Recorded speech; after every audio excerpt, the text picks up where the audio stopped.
Pivot turns rows into columns. For example, we have a table like this, and we want to turn it to a table like this.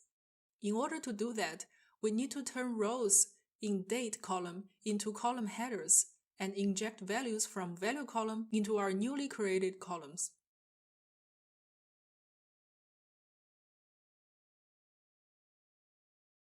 First, we choose columns from date, then value column from value.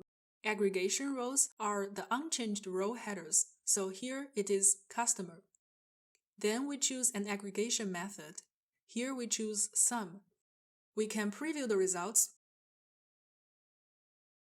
and click on Run Status on the top right corner to check run logs and details of errors if any.